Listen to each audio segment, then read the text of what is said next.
नमस्कार, मैं गजेंद्र बिक्का थे देख रहे हो थारो यूट्यूब चैनल सच से आगे।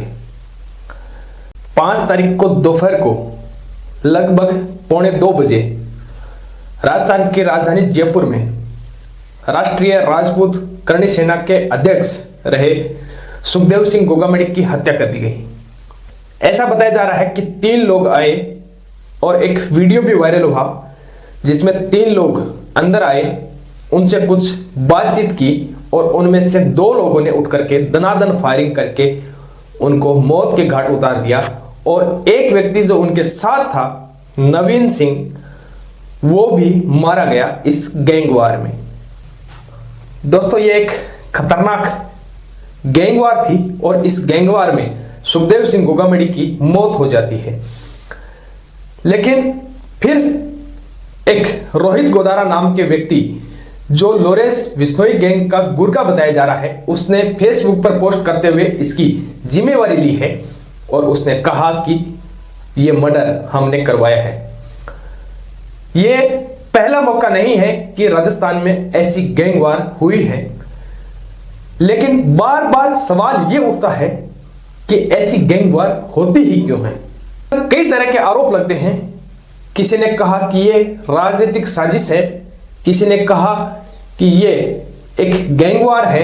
आज यानी 6 दिसंबर को पूरा राजस्थान बंद रखा गया, बंद का ऐलान किया गया और पूरा राजस्थान बंद था। चप्पे चप्पे पर पुलिस और कड़ी सुरक्षा, कई जगह नुकसान की भी खबरें आ रही है।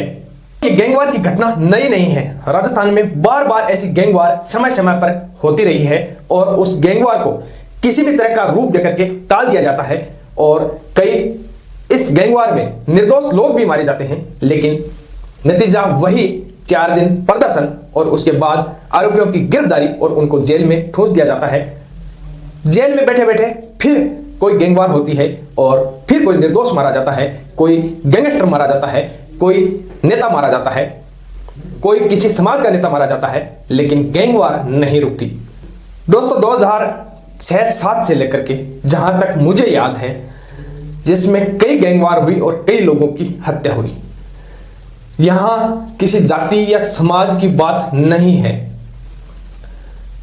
समेर फगेड़िया नाम के एक व्यक्ति की हत्या हुई, दारा सिंह एनकाउंटर हुआ, उसके बाद बिरजू ठेकेदार का मर्डर हुआ, फिर बलबीर बनूड़ा का मर्डर हुआ, वीरेंद्र सिंह न्यांगड़ी का मर्डर हुआ, इसमें आनंद पाल सिंह का मर्डर हुआ और राजू ठेठ का मर्डर हुआ।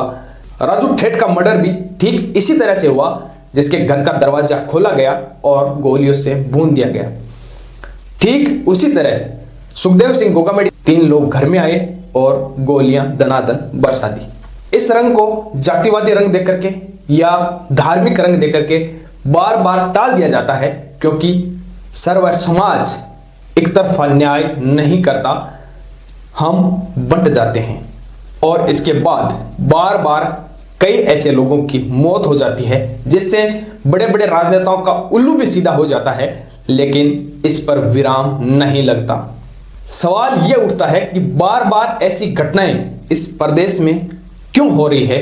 बार बार इस प्रदेश को अशांत करने की जिम्मेवारी किसकी है? एक जिम्मेवारी तय होनी चाहिए। बार बार इस तरह की घटनाओं को अंजाम क्यों दिया जाता है और अगर ऐसी घटना होती है तो इसके गुनहगार बार बार क्यों बच जाते हैं? उनके ऊपर सख्त कार्रवाइयां क्यों नहीं होती? वो चाहे राजू ठेठ मर्डर के आरोपी हों या फिर सुखदेव सिंह गोगामड़ी के, और उसमें कुछ लोग निर्दोष भी मारे जाते हैं। उनका क्या कसूर था? उन गुनहगारों को सख्त से सख्त सजा क्यों नहीं दी जाती? बार बार सवाल यह उठता है कि हम सख्त सजा दिलवाएंगे, प्रदर्शन होता है, धरना होता है, लेकिन कुछ मांगे मान ली जाती है सरकारों के द्वारा और फिर गुनहगार जेल में जाते हैं, फिर उनकी पेशी हो जाती है, फिर वो बरी हो जाते हैं। ऐसा पिछले कई गैंगवार में देखा गया है, जिसमें कई लोगों की मौत हो गई। राजू ठेठ मर्डर कांड में एक ऐसा निर्दोष व्यक्ति मारा गया था जिसका कोई गुनाह नहीं था, लेकिन उनके गुनहगारों को सिर्फ जेल तक सीमित रख दिया गया, उनको कोई सख्त सजा नहीं मिली। इसके बाद उदयपुर का कांड तो सबको याद ही है, जिसको पूरे देश ने, पूरी दुनिया में झकझोर दिया था। कन्हैयालाल टेलर का मर्डर, और उनके गुनहगार भी जेल में बैठे हैं, उनको अभी तक सजा नहीं मिली, उनका फैसला नहीं हुआ। जनता के टैक्स के पैसे से उनके ऊपर खर्चा किया जाता है, उनके ऊपर पैसा लगाया जाता है और अंततः उसका कोई परिणाम नहीं निकलता। ऐसी लचर कानून व्यवस्था देश में, राज्य में क्यों है? सवाल ये उठना चाहिए कि गुनहगारों की अंतिम सजा तक क्यों नहीं पहुंच पाते। वो चाहे गुनहगार किसी भी समाज का हो, किसी भी धर्म का हो, कोई भी व्यक्ति हो, एक गुनहगार होना चाहिए और उनके लिए सजा का प्रावधान होना चाहिए, और वो भी समय पर होना चाहिए। देर से आया हुआ न्याय भी अन्याय के समान हो जाता है। इसलिए इस तरह की कानून व्यवस्था पर हमें सवाल उठाने की जरूरत है, इस पर चिंतन करने की जरूरत है, ताकि हम गुनहगारों को सजा दे सकें और भारतीय समाज में एक शांति व्यवस्था कायम करने में सफल हो सके। अभी वर्तमान में राजस्थान संपूर्ण बंद करवा दिया गया। ऐलान कर दिया गया कि जब तक सुखदेव सिंह गोगामेडी का शव तब उठाया जाएगा जब उनके कातिलों को सजा दी जाएगी। लेकिन सजा के नाम पर उनके ऊपर 5-5 लाख रुपए का इनाम घोषित कर दिया गया और उनको कल गिरफ्तार करके जेल में डाल दें और लिपापोती हो जाएगी। फिर पीछे से जोर लगेगा और उनको बेल मिल जाएगी, या हो सकता है आरोपियों को छोड़ भी दिया जाए कुछ दिन जेल में रखने के बाद, क्योंकि हम लोग भूल जाते हैं उस घटना को कुछ ही समय निकलने के बाद।